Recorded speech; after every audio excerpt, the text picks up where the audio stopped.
창세기 10장 1절부터 마지막 절까지 전체를 다 읽겠습니다. 창세기 10장 1절부터 마지막 절까지 좀 길지만 전체를 다 읽겠습니다.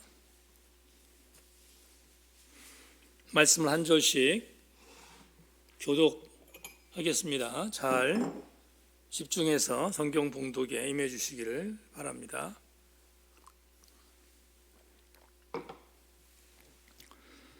창세기 10장입니다. 노아의 아들 셈과 함과 야벳의 족보는 이러하니라. 홍수 후에 그들이 아들들을 낳았으니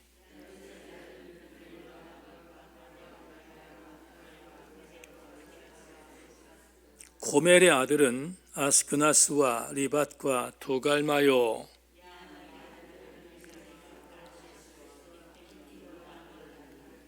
이들로부터 여러 나라 백성으로 나뉘어서 각기 언어와 종족과 나라대로 바닷가의 땅에 머물렀더라.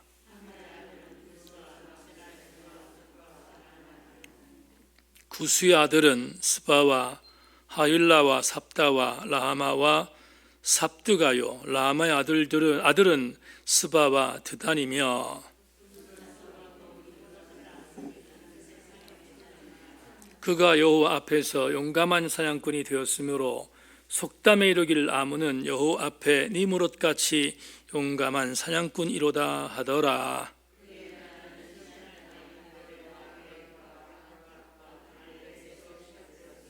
그가 그 땅에서 아수르로 나아가 니느웨와 르호보딜과 갈라와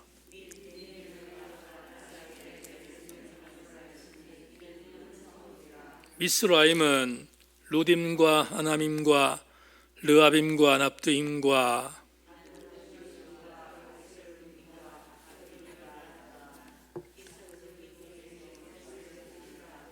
가나안은 장자 시돈과 헷을 낳고 히위 족속과 알가 족속과 신 족속과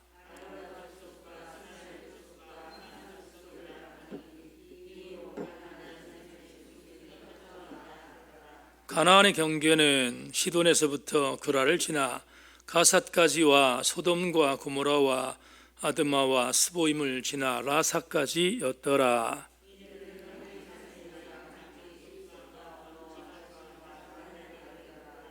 셈은 에벨 온 자손의 조상이요 야벳의 형이라. 그에게도 자녀가 출생하였으니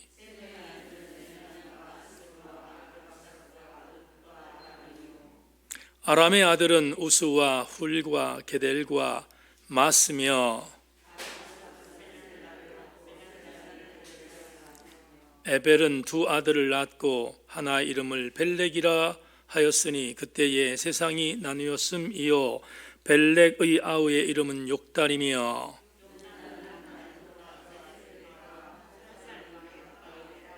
하도람과 우살과 디글라와 오빌과 하일라와 요밥을 낳았으니 이들은 다 욕단의 아들이며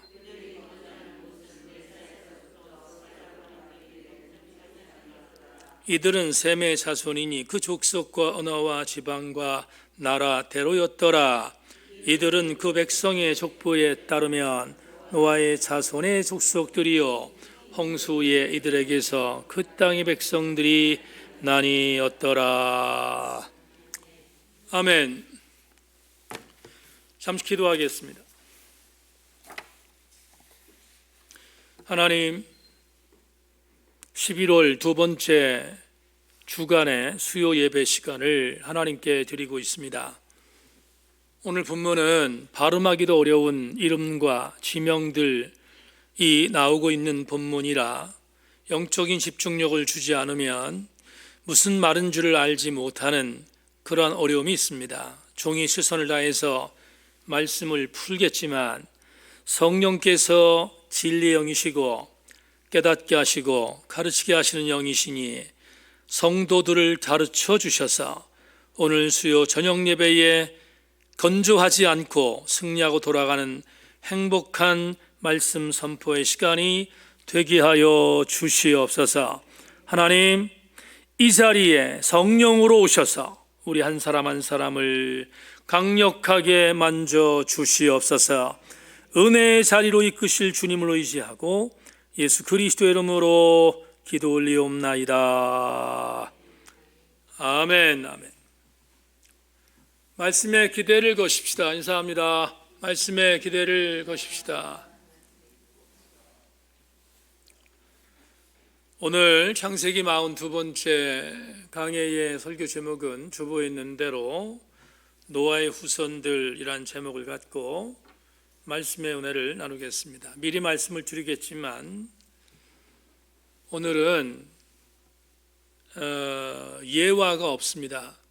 그래서 어떻게 보면 더 딱딱할 수 있는 분위기가 있는데 도리어 성경을 좀 집중하면서 여러분과 함께 최선을 다해서 풀 테니까, 쉽게 말씀을 드릴 테니까 잘 따라오시면 예상치 못한 은혜가 있을 줄로 믿고 우리 교우들 함께 잘 집중해 주기를 바랍니다.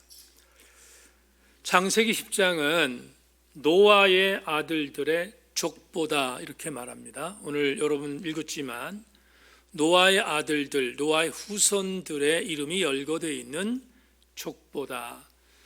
이 족보라는 단어를 톨레도트라고 합니다. 이게 원래의 히브리어 단어인데 족보, 계보 라고 하는 의미로 이 본문을 한번 우리가 오늘 훑어보겠는데, 이 본문 안에 우리가 그동안 알지 못했던 메시지가 많이 담겨 있습니다.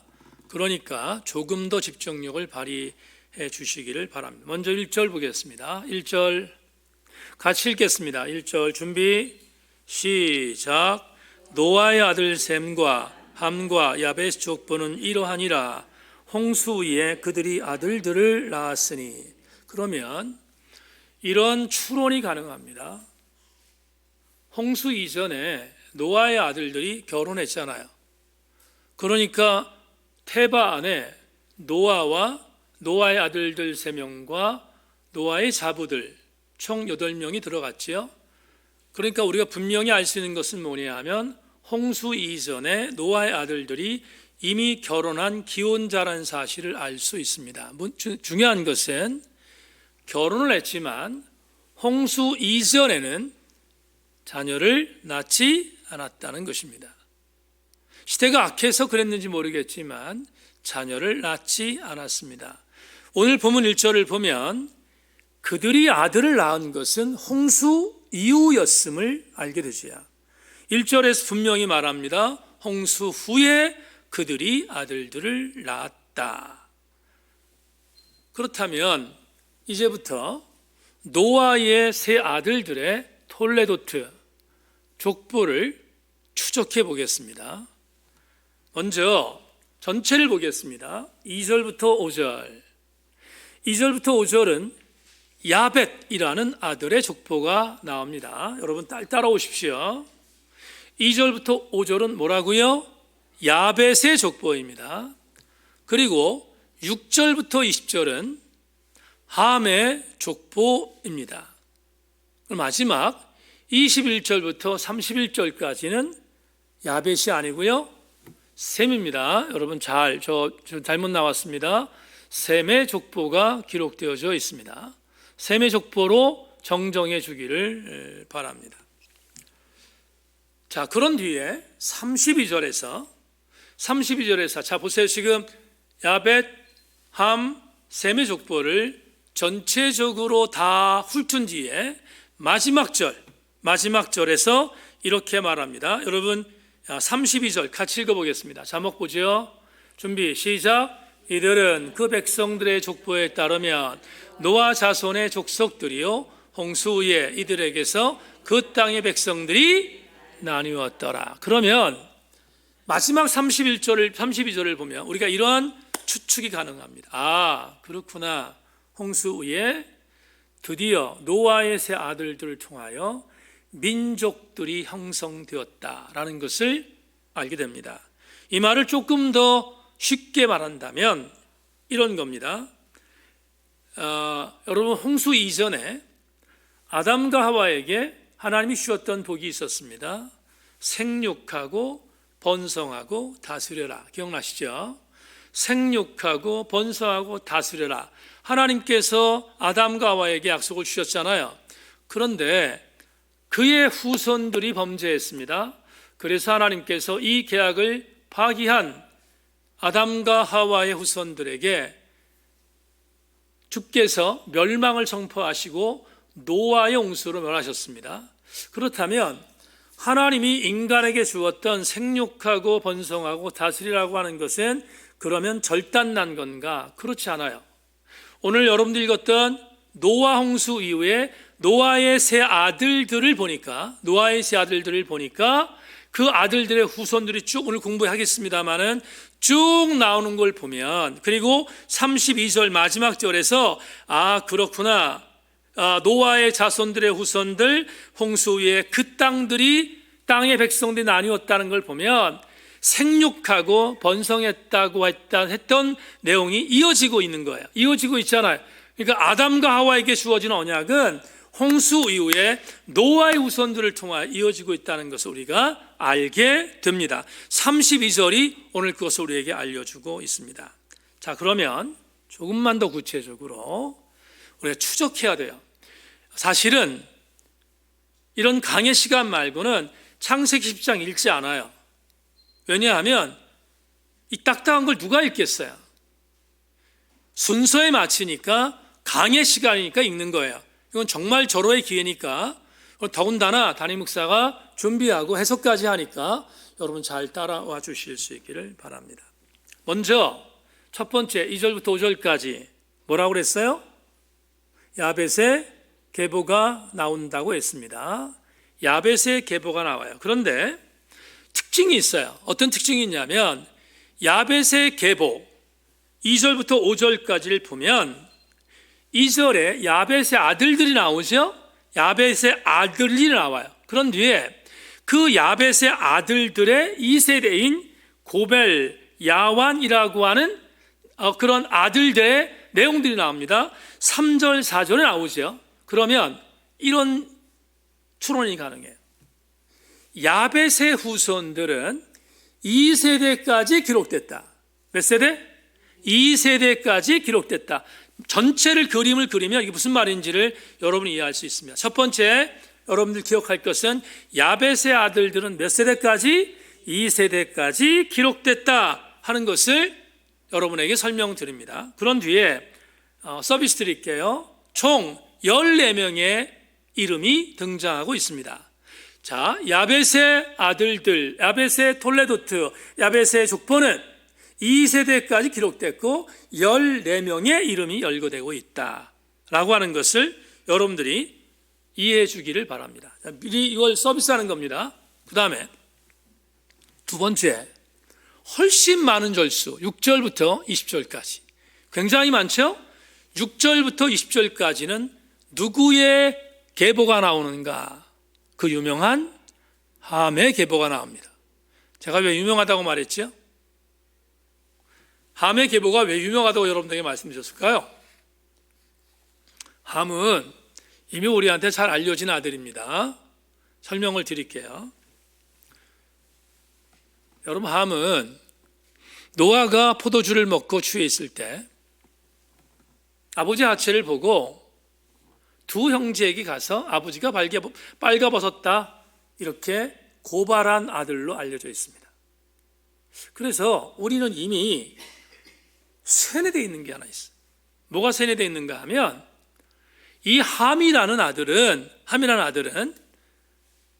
아버지 하체를 고발한 이유 때문에 저주를 받았다. 나중에 한 번 더 말씀을 드리겠어요. 저주를 받아서 그의 후손들이 불행한 역사를 맞이했다고 이미 우리는 알고 있는 아들이잖아요. 심지어 굉장히 근본주의적인 해석을 하는 사람들은 이렇게까지 말합니다. 어떻게? 그래서 함의 자손들은 새까만 사람이 되었다. 누구? 흑인이 되었다. 이렇게까지 해석해요. 그런데 우리는 이전에, 여러분 우리 여기 있는 교우들 마찬가지예요. 뭐 부인할 거 없습니다. 이전에 부흥회를 통하여 우리의 선배 목사님들이 아무런 비평적 성찰 없이 그렇게 가르쳤어요. 어떻게 가르쳤는가? 함은 저주를 받아서 아프리카 쪽의 조상이 되었고, 그래서 흑인의 조상이 되었다고 가르치는 얘기에 대하여 저주받았다는 이유 때문에 비평적으로 성찰하지 않고 받아들였던 것이 우리의 머릿속에 있습니다. 그런데 여러분, 생각을 바꿔야 합니다. 그렇지 않아요. 제가 같이 활동하는 김근주 목사라고 있는데, 김근주 교수의 글을 여러분에게 하나 소개하겠습니다. 잠깐 보십시오. 흔히 노아의 아들들 가운데 셈은 황인종, 야벳은 백인종, 함은 흑인종으로 이야기는 하곤 합니다. 그러나 그것은 성경 또는 성경의 문헌에서 아무런 근거가 없는 이야기입니다. 당장 함의 후손 가운데 가나안은 아프리카와 무관하게 가나안 땅에 살고, 구스의 자손 가운데 니므롯 같은 이 역시 바벨론과 아수르 지역에 사는 것으로 나타나 있습니다. 여러분, 지금 김근주 교수의 이 말을 여러분에게 증명해 보일게요. 잘 따라오십시오. 6절에서 1세대 함의 아들들이 나와요. 그런 뒤에 이어지는 7절부터 12절에서 2세대인 구수의 아들들이, 그리고 미스라임의 아들이 나와요. 그럼 따라오십시오. 6절에 함의 자손들이 함이 소개되고 있는데, 함이라고 하는 6절에 함의 1세대가 나온 거고요. 7절부터 12절에는 2세대인 미스라임과 구스가 나와요. 구스가 나옵니다. 그런데 주목할 것은 함의 아들 가운데서 가나안이 등장해요. 여러분, 가나안이라고 하는 아들이 등장을 해요. 등장을 하는데, 우리 일반적으로 가나안 땅 그러니까 이게 지명으로 여겨지는데, 오늘 본문에 보면 가나안은 함의 아들이었다고요. 그러니까 지명이 아니라 인명으로 접근하겠습니다. 그런데 이 가나안, 특별히 아주 의도적으로 오늘 본문의 저자는, 창세기의 저자는 함이라고 하는 아들에 대하여 그의 후손들을 열거하고 있는 것이 아니라 2세대였던 가나안이라는 아들들에 대한 후손을 본문에서 적시하고 있어요. 18절과 19절을 보면, 18절, 19절을 보면 이들이 어디에서 살았는지에 대한 부분이 정리되어 있습니다. 여러분, 18절과 19절, 18절 후반절입니다. 후반절부터 19절을 제가 읽겠습니다. 여러분은 자막을 보십시오. 자막 보겠습니다. 제가 읽겠습니다. 이후로 가나안 자손의 족속이 흩어져 나아갔더라. 가나안의 경계는 시돈에서부터 그라를 지나 가삿까지와 소돔과 고모라와 아드마 스보임을 지나 라삿까지였더라. 한 번만 더 읽을까요? 아니, 같이 읽겠습니다. 따라옵니다. 준비, 시작. 이후로 가나안의 자손의 족속이 흩어져 나아갔더라. 가나안의 경계는 시돈에서부터 그라를 지나 가삿까지와 소돔과 고모라와 아드마와 스보임을 지나 라삿까지였더라.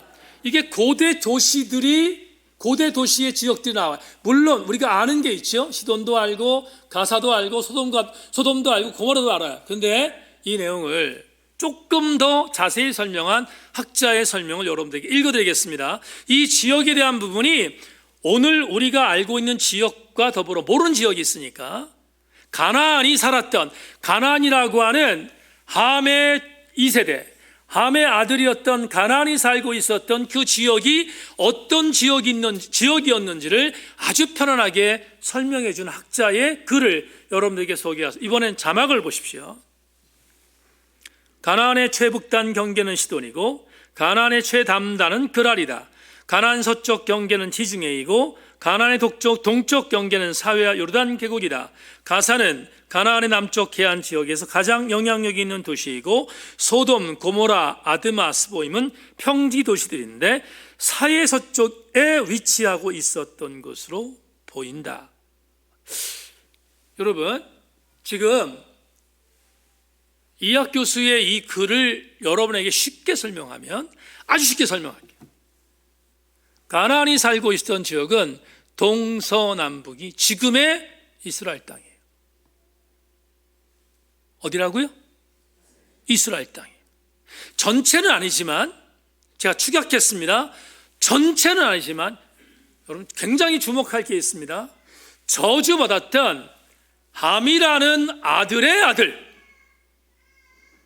함이라는 노아의 아들이었던 함이라는 저주받은 아들의 아들 가나안이 살고 있던 땅이 어디라고요? 이스라엘입니다. 이스라엘입니다. 가나안이 살고 있었던 땅이 이스라엘 지역임을 이학 교수가 오늘 얘기하고 있어요. 본문도 얘기하고 있고. 자, 그 다음에 하나만 더 봅시다. 우리가 함에 대한 이야기가 오늘 제일 구절이 많으니까 함에 대한 이야기를, 가나안에 대한 이야기를 한 번 더 보겠습니다. 여러분, 함의 2세대 가운데서 가나안만 있었던 것이 아니고요, 또 구스가 있어요. 구스의 정체를 여러분과 함께 나누겠습니다. 창세기 10장 8절 14절을 여러분 읽겠습니다. 잘 따라오십시오. 구스가 또 니므롯을 낳았으니 그는 세상의 첫 용사라. 그가 여호와 앞에서 용감한 사냥꾼이 되었으므로 속담에 이르기를 아문은 여호와 앞에 니므롯같이 용감한 사냥꾼이로다 하더라. 그의 나라는 시날 땅에 바벨과 에렉과 악갓과 갈레에서 시작되었으며 그가 그 땅에서 아스로 나아가 니누에와 르호보딜과 갈라와 및 니누에와 갈라 사이 레센을 건설하였으니 이는 큰 성읍이라. 미슬라임은 루딤과 아나밈과 르아빔과 납드임과 바두루심과 가술루임과 갑도림을 낳았더라. 가술림에게서 블레셋이 나왔더라. 여러분, 이제 한 가지 정보만 더 봅시다. 가나안이라고 하는 함의 2세대, 이 세대가 살았던 땅이 이스라엘인 것을 밝혔습니다. 그런데 또 다른 아들이었던 구스는 원래 이티오피아를 말합니다. 그러니까 북아프리카를 의미한다는 것으로 우리가 알고 있습니다. 그런데 구스의 후손들이 살았던 지역이 본문에 아주 자세히 기록되어 있어요. 친절하게 기록되어 있습니다. 그러니까 가나안의 후손들이 차지했던 지역이 나와요. 지역이 나옵니다. 그 지역이 어떻게 기록되어 있는가? 이렇게, 이것도 역시 이학 교수의 주석으로 여러분들에게 이 지형을 설명하고 있는 내용을 제가 설명드릴 테니까 자막을 보십시오. 니므롯은 시날 땅의 바벨과 에렉, 악갓, 갈레를 다스렸으며 그 땅에서 아스로 나아가 니누에와 르호보딜과 갈라와 니누에와 갈라 사이의 큰 성 레센을 건축했다. 이 모든 성읍들은 아수르와 바벨론 지역에 위치하고 있다. 니므롯이 누구인지 확실하지 않지만 고대 메소포타미아 지역의 유능한 정치 지도자를 말하고 있음이 분명하다. 자, 저를 보세요. 함의 아들이었던 가나안과 구스가 차지했던 영토와 지역은 무시무시했습니다. 우리가 지금 보고 있는 이스라엘 전역은 물론이거니와 메소포타미아 지역, 그러니까 이스라엘에서 북쪽에 있는 지역까지 구스의 후손들이 차지했고요.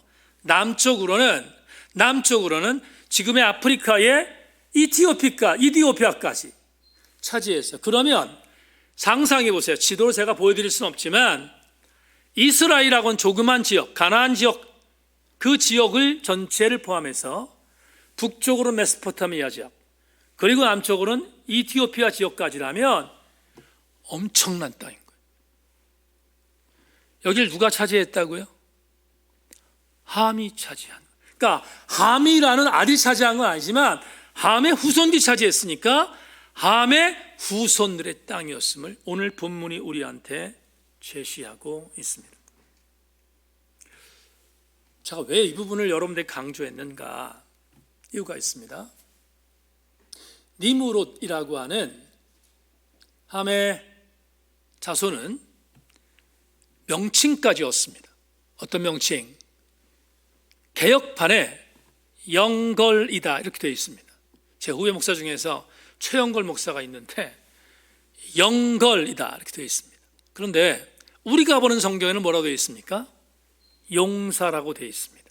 다시 말하면 니므롯은 엄청난 힘을 가진 용사였습니다. 자 보세요. 엄청난 힘을 가진 니므롯이었기에, 용사였기에, 군대적인, 그러니까 어떤 군사적인 부분에 있어서의 최고의 실력을 갖고 있었던 사람이었기에 당연히 그의 족속들이 땅을 차지하는 것은 너무 자연스럽지 않습니까? 그러면 오늘 지금 뭘 말씀드리려고 하냐면, 오늘 본문 6절부터 20절까지 우린 일반적으로 가장 저주받았던 아들이었던 함이 흑인종의 조상이라고 말하는 정도로 세뇌되어 있는데, 오늘 본문을 보니까 안 그렇잖아요. 그래요, 안 그래요? 안 그렇잖아요. 3명의 아들 중에서 가장 엄청난 땅을 차지했고요, 가장 큰 용사도 나왔고요, 오히려 3명의 자녀 손들에 비해서 훨씬 더 잘 되고 있잖아요. 훨씬 더 많은 땅을 차지하고 훨씬 더 비옥한 땅을 차지하면서 여러분 가나안 땅에 정착까지 했잖아요. 그러면 일반적으로 해석하는 것처럼 함의 후손들이 흑인종의 시조가 되었다는 말도 안 되는 망발을 조심해야 되지 않겠습니까? 여러분 뇌리에서 이전의 부흥사들이 말했던 함은 저주를 받아 함은 저주를 받아 야벳과 그리고 셈에게 지배를 당하게 될 것이라는 성경 말씀을 그렇게 해석하는 부분 조심해야 합니다. 제가 마지막 부분에서 그게 얼마나 잘못된 해석인지를 제가 밝힐 거예요. 그런데 여하튼 간에 오늘 본문에 있는 본문 정황만 보면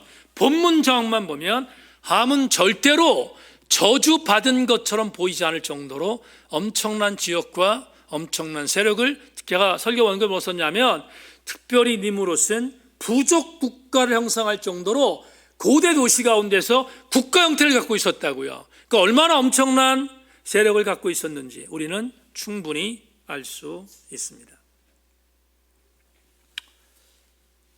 자, 그 다음에 이제 마지막으로 3번째 아들을 보겠습니다.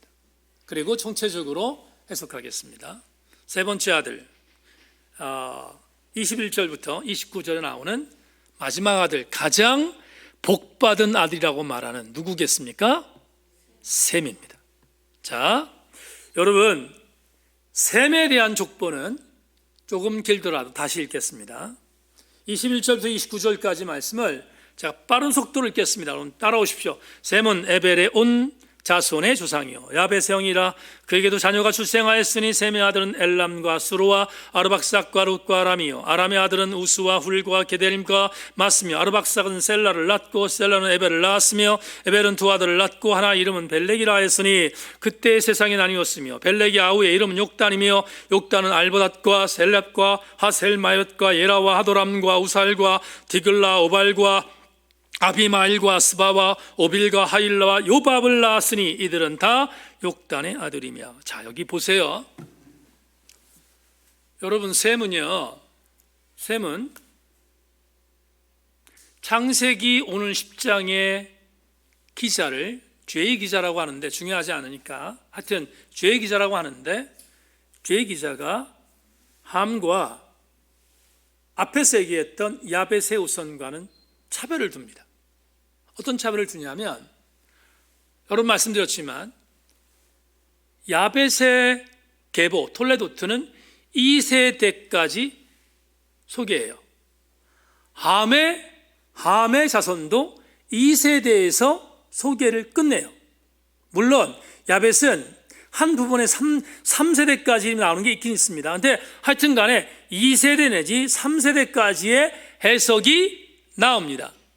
그런데 셈은 조금 전에 여러분들은 그냥 들으셨으니까 잘 모르겠지만 제가 읽은 이유가 있습니다. 21절부터 29절까지의 이 내용을 보면 무려 5대가 기록되어 있어요. 5대가 기록되어 있다고요. 그러니까 이게 차별이죠.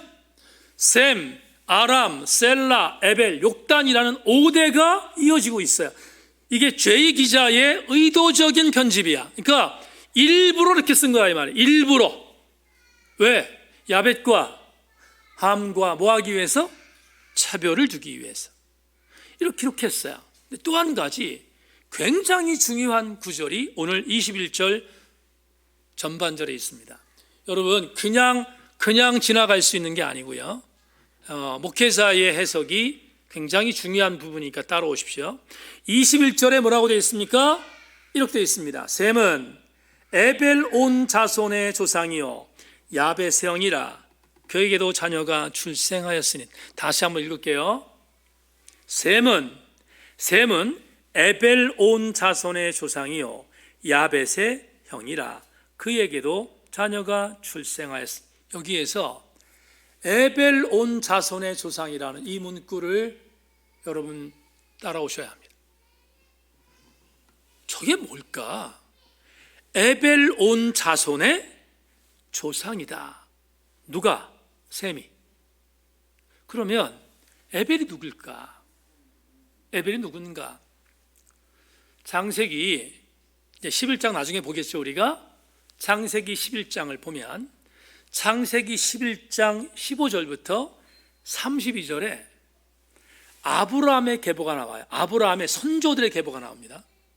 제가 오늘 시간이 없어서 보지 않습니다. 근데 창세기 11장 15절부터 32절까지를 보면 어떻게 되어 있냐면 맨 위에 셈이 있어요. 셈. 중간에 누가 있는가 하면 에벨이 있어요. 맨 마지막에 데라가 있고 데라 다음에 누가 나와요? 아브라함이 나와요. 그러면 이런 뜻이에요. 오늘 셈은 에벨 온 자손의 조상이요 라고 되어 있잖아요. 그러면 이건 창세기 10장의 저자였던 죄 기자가 아주 의도적으로 셈을 높이는 기록이에요. 왜? 셈의 후손이 누구라는 걸 알려주는 거예요? 아브라함인 것을 알려주는 거예요. 여러분 아브라함은 선택된 믿음의 조상이잖아요. 그러니까 선택된 하나님의 구속사의 씨앗이 어디서 나왔다? 셈에서 나왔다는 것을 알려준단 말이에요. 그래서 의도적으로 셈은 에벨 온 자손의 조상이다 이렇게 쓴 거예요. 쓴 겁니다. 그러니까 셈을 특별히 대우합니다. 특별히 이 죄의 기자라고 하는 오늘 본문의 저자가 셈의 후손을 아주 특별히 대우하는 듯한 느낌이 들어요. 여러분 이학 교수님의 주석을 또 하나 읽겠습니다. 들어보십시오. 자 보세요. 에벨이라는 이름을 직역하면 걸어가는 사람으로 히브리어 이브라와 밀접하게 관련이 되어 있다. 이 단어는 이스라엘 가리키는 고유한 명칭으로 사용되었다. 셈의 후손에게서 이스라엘이 탄생할 것을 암시하고 있다. 그러니까 대우 안 할 수 없잖아요. 셈의 계보를 통하여 이스라엘이 탄생되었다는 것을 알리기 위하여 편집자가 셈의 계보를 높이는 듯한 인상으로 본문을 정리한 겁니다. 그런데 그냥 끝내면 안 돼요. 오늘 설교 내용은 그게 중요한 게 아니니까 이 셈의 후손들이 살았던 장소가 중요합니다. 살았던 장소 30절부터 31절을 자막 보십시오. 제가 읽겠습니다. 그들이 거주하는 곳은 메사에서부터 스발로 가는 길의 동쪽 산이었더라. 이들은 셈의 자손이니 그 족속과 언어와 지방과 나라대로였더라. 자 여러분 저기 나와 있는 지명들 있죠? 메사에서부터 스발로 가는 길의 동쪽 산이었다. 이 지명이 어디냐? 저는 충격받았어요. 사실은 설교 준비하면서 여러분들은 그냥 아무렇지 않겠지만 저는 충격받았어요. 여기가 어디냐면 아까 얘기했던 구수의 후손들이 차지했던 메소포타미아, 지금의 이란, 이라크 지역의 일부 땅입니다. 일부 땅이에요. 그러면 셈이라고 하는 이 노아의 후손들이 차지했던 땅은 함이 차지하고 있는 이스라엘이 아니라 어디예요? 이스라엘 북쪽이에요. 그리고 이스라엘을 괴롭혀서 결국은 남유다와 북왕국 이스라엘을 멸망시켰던 아수르와 바벨론이 있었던 지역, 그 지역을 누가 차지했다고요? 셈이 차지했어요. 충격이지 않습니까, 여러분? 저만 충격인가요? 충격이잖아요. 여러분, 우리가 일반적으로 해석할 때 이래야지 아구가 맞아. 어떤 아구? 셈의 후손은 어디를 차지해야 돼? 맞아요. 이스라엘 차지하지 맞고. 그리고 함이 어디를 가야 돼요? 함이 오히려 이스라엘 괴롭혔던 메소포타미아 지역에 있다고 생각하면 아구가 맞잖아요. 근데 성경은 그렇게 말하지 않는다고요. 그러면 도대체 어떻게 된 건가? 다시 한번 강조합니다. 함이 저주를 받았다. 셈은 복을 받았다. 문자로 해석하면 안 되는 거예요. 오늘 여러분에게 드리는 설교의 제목이 그래서 노아의 후손들인데, 노아 후손들이라고 하는 제목을 쓴 이유가 이것입니다. 우리 일반적으로, 다시 강조합니다. 일반적으로 셈은 축복받은 아들, 야벳은 셈의 장막에 거하여 거기서 부수적인 부스러기를 먹고 축복의 어떤 한 부분을 차지했던 족속으로 우리가 이해하고 있다고요. 그래서 그냥 우리가 셈이 안 되면 야벳 정도는 되면 돼. 근데 우리 동양인들은 아주 이상한 마음으로 야벳이 동양인들의 어떤 조상이라고 가르쳤기 때문에 우리는 이 정도면 선방했어, 이런 말도 안 되는 생각을 하고 있다 이 말이에요. 그런데 함은 저주받은 백성이라 생각하고 있지 않습니까? 근데 오늘 10장에 있는 본문 정황을 보면 전혀 말이 안 된다 이 말이에요. 그렇다면 왜 성경이 이렇게 기록했을까? 이유가 뭘까? 여러분에게 드리고 싶은 오늘의 교훈입니다. 자막 보죠. 자, 우리는 오늘 창세기 10장을 통해서 이 생각을 가져야 됩니다. 승자 독식 구조의 성서 해석을 바꾸어라. 무슨 말인지를 설명하겠습니다. 여러분, 역사가 있습니다. 역사는 두 가지로 나눕니다. 하나는 정설이라고 하는 역사가 있고요, 야설이라고 하는 야사가 있어요. 그런데 정설, 역사는 언제나 역사 이름 속에서 승리한 자의 기록입니다. 역사는. 반대로 야설, 약사는 패배한 자의 역사로 폄훼합니다.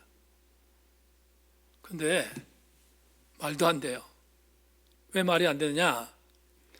여러분, 역사에 승리한 사람은 승리한 사람에 대한 부분을 미화했을 거 아니에요. 패배한 사람은 폄훼시킬 거 아니겠습니까? 그렇지 않겠어요? 그게 역사인 거예요. 그런데 승자 독식 구조의 역사는 믿을 게 못 되는 거예요. 우리가 일반적으로 배웠던 역사, 여러분, 바꿀 건 무지하게 많습니다. 무지하게 많아요. 근데 성경은 어떤가? 성경은 그 정도까지는 아니라고 저는 생각해요. 성경의 역사의 기록은 그 정도까지는 아니라고 생각해요. 하지만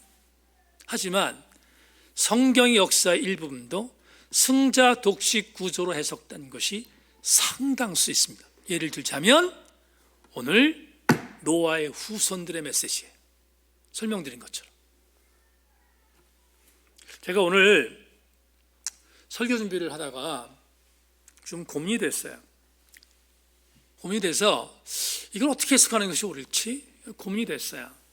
고민이 됐는데 마침 차준희 교수하고 통화할 일이 있어서 차 교수와 통화를 하고 나서 마침 이 내용이 오늘 설교 준비하던 중에 통화했기 때문에 제가 친구한테 물었어요. 사목사, 지금부터 우리 이런저런 부분에 있어서 어떤 내용들을 좀 띄고 우리 한번 좀 나이브하게 한번 접근해 보자. 제가 이런 질문을 했어요. 사목사, 창세기 10장을 오늘 연구하는데 함의 우선이 이스라엘 땅을 차지했네. 그리고 자네도 알다시피 셈의 후손은 북쪽에 전혀 이스라엘과는 상관없는, 지금의 이스라엘과는 상관없는 북쪽에 살고 있었던 사람들인데, 근데 우리는 이미 이렇게 배웠다. 어떻게? 하나님께서 가나안 땅을 정복하라고 했기 때문에, 그래서 가나안 거민들을 내쫓고 이스라엘 백성들이 차지했다. 그게 복이라고 우리는 배웠다. 그렇죠? 그렇게 배웠잖아. 우리 정말로 딱 까놓고 얘기하면 그렇게 배웠잖아요. 그런데 여러분, 함의 입장에서 바라보면 얼마나 기막힌 일입니까? 빼앗긴 거잖아요. 여러분, 자기들이 먼저 들어와서 차지한 땅을 이스라엘한테 빼앗긴 거잖아요. 근데 그걸 어떻게 복이라고 해석할 수 있겠냐? 구약학자 입장에서 볼 때 어떻게 생각하냐? 그래서 제가 물었어요. 그래서 차 교수가, 혹시 차 교수는 참 신앙이 좋은 신학자입니다. 제 말을 이해하는 거예요. 이해하고 나서 그걸 구약 신학적인 부분에 있어서 이렇게 해석했어요. 어떻게 해석했냐면, 이 목사, 네가 말하고 질문한 내용에 대한 부분들을 내가 모르지 않는다. 그런데 나는 구약학자로서 이렇게 해석한다. 고대 근동에서 엘이라고 하는 단어를 쓰는 지역들이 많았다는 거예요. 근데 엘은 하나님만을 의미하는 단어가 아니라 각종 신 전체를 다 통칭하는 단어가 뭐예요? 엘이야. 엘. 엘로임, 엘샤다이가 하나님의 언어로 바뀌었지만, 엘이라는 자체는 모든 신을 다 말하는 그런 어떤 통칭이었다. 그런데 가나안에 들어갔던 함의 자손들은 가나안에서 엘이라는 신을 섬겼다. 이해하셨어요? 엘이라는 신을 섬겼다. 그러면 그 엘은 하나님일 수도 있겠지만, 그 고대 근동에서 잡신들, 여러 신들 전체일 수도 있는 가능성이 있잖아요. 있었어. 그런데 구약학적인 의미에서 바라보면 셈이라고 하는 셈 후손들이 첫 번째로 쓴 단어가 있다. 그게 야훼라는 거예요. 야훼는 우리가 지금 고백하는 하나님입니다. 그러면 이렇게 해석하는 거예요. 참 제가 차 교수를 존경하는 이유가 바로 거기 있는데, 비평적으로 함이 차지한 땅을 신이 있다고 셈이 빼앗아 버렸어. 근데 많은 근본주의 학자들이 그래서 이렇게 뜯어맞죠. 어떻게? 이렇게 뜯어맞습니다.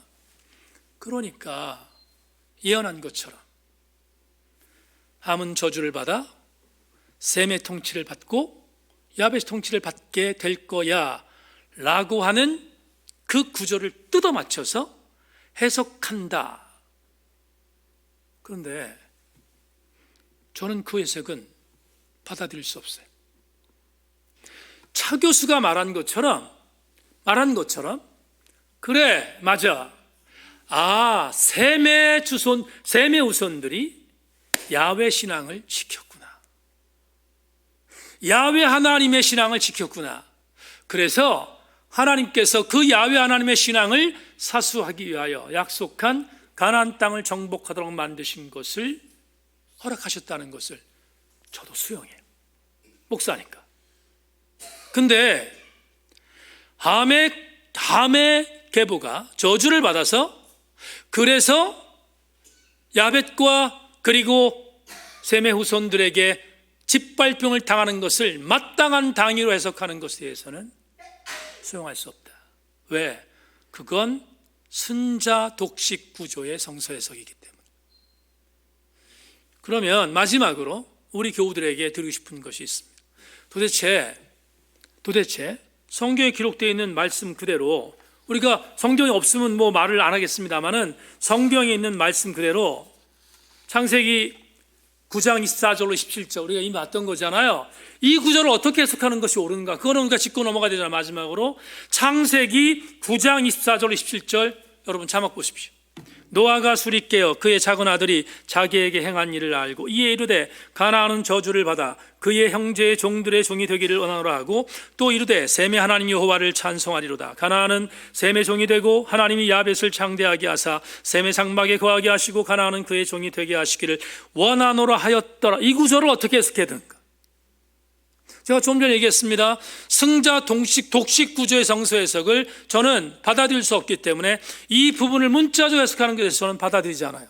그러면 이 구절에 대해 어떻게 해석하는 것이 옳은가?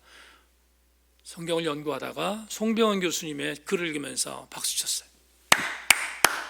그렇다, 그렇구나 생각했습니다. 여러분, 지금부터 마지막으로 지금 읽었던 함이 저주를 받았다는 해석을 이렇게 바꿉니다. 승자 동식 구조 해석이 아니라 이렇게 바꿉니다. 제가 지금 무대뽀로 성경 해석한 거 아니죠. 여태까지 여러분들에게 분명히 성경에 있는 내용을 지명까지 포함해서 성서적으로 여러분들이 접목시켰어요. 그러니까 여러분들이 지적으로 따라왔을 줄로 믿고 마지막으로 이렇게 해석합니다. 함의 저주를 어떻게 해석하는가? 이것은 송병헌 교수의 글로 여러분 해석하고 설교를 마무리하겠습니다. 자막 보십시오. 창세기 기자는 이 이야기를 통해 이스라엘이 정복해야 할 가나안 땅에 있어서 이미 오래전에 저주를 받았다는 점을 상기시킴으로써 가나안 정복에 나서는 이스라엘 군대에게 용기를 북돋아 주기 위함인 듯하다. 여러분, 창세기는 포로기 때 전후에 편집된 글이라고 했습니다. 그렇다면 포로기 전후에 편집된 이 글은 가나안 초창기에 가나안 입성을 이미 선조들이 경험한 후입니다. 그렇다면 분명히 포로기에 창세기를 편집한 저자들은 이게 필요했을 거야. 이스라엘에게 용기를 주기 위하여 옛날 모세의 전승에 의하면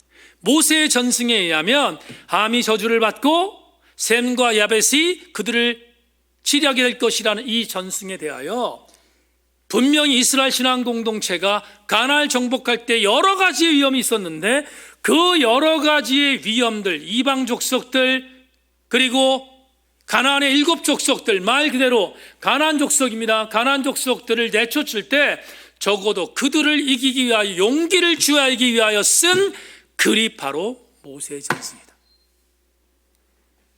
그렇다면 오늘 총결론에 도달하게 됩니다. 어떤 결론인가? 여러분, 구속사의 흐름은, 예수 그리스도를 통한 구속사의 흐름은 변하지 않는 것이 하나 있습니다. 저도 그걸 100% 믿습니다. 뭔가? 그것은 셈의 후손을 통하여 구속사가 이루어진다는 사실은 1도 의심하지 않습니다. 왜냐하면 셈의 후손을 통하여 아브라함이 탄생하고 아브라함의 후손을 통하여 다윗이 탄생하고 다윗의 후손을 통하여 예수 그리스도가 탄생하기에 이 계보에 대해서 저도 1도 의심하지 않습니다. 구속사의 흐름은 셈의 계보를 통하여 이루어졌다라는 것을 분명히 믿습니다. 그러나 함의 계보가 저주를 받았다. 함의 계보는 멸망받을 족속이었다라고 해석하는 승자 독식의 해석은 지금부터 접어야 한다. 여러분, 오늘 본 마지막 절을 읽겠습니다. 오늘 본문 마지막 절 32절입니다. 다시 한번 읽겠습니다. 이들은 그 백성의 족보에 따르면 노아의 자손의 족속들이요 홍수 위에 이들에게서 그 땅의 백성들이 나누었더라. 그러면 이 구절이 왜 중요한가? 저는 이걸 믿어요. 셈은 구속사의 흐름에 주인공으로 쓰여진 것은 분명하지만 야벳의 족속도, 함의 족속도, 그리고 셈의 족속도 하나님의 통치 안에서 하나님의 구속사의 도구로 사용된 것은 똑같다는 것입니다. 편파적으로 해석하지 말고 오늘 저와 여러분들은 성경이 우리에게 무엇을 말하는가에 대한 부분들을 직시하고 성경에 기록되어 있는 말씀을 여러분 구속사의 흐름의 계통에서 아름답게 해석하려고 하는 그런 귀한 노력들이 우리 모두에게 있어야 함을 다시 한번 강조합니다. 말씀 맺겠습니다. 제가 오늘 설교 시작하면서 주제했던 것처럼 창세기 10장 설교 준비하다가 대단히 힘들었습니다. 왜냐하면 본문도 길고 그리고 해석의 내용도 너무 많았기 때문입니다. 창세기 11장부터 해석에 대한 부분이 상당히 많이 여유가 있어질 것 같습니다. 위로받기를 소망하고 오늘 창세기 10장의 하나님의 은혜가 우리 모든 교우들에게 넘쳐날 수 있기를 주의 이름으로 축원합니다. 하나님 감사합니다. 오늘 주의 말씀을 나누었습니다. 힘든 과정이지만 그러나 그동안 우리가 간과할 수 있었던, 무시해버릴 수 있었던 성서에 숨겨져 있던 이야기들을 다시 한번 끄집어내고 천편일률적인 해석이 아니라 공정한 해석을 갖고 함께 은혜를 나누었습니다. 하나님, 함도 저주받은 백성이라고 해석하는 오류에서 벗어나 함도 구속사의 흐름 속에서 또 쓰임받은 하나의 도구인 것을 인정하고 우리 모두도 하나님 정말 주께서 허락하신 구속사의 은혜를 폭넓게 이해하는 그런 아름다운 그리스도인들 될 수 있도록 은총 내리워 주시옵소서. 감사드리며 예수 그리스도의 이름으로 기도 올리옵나이다. 아멘.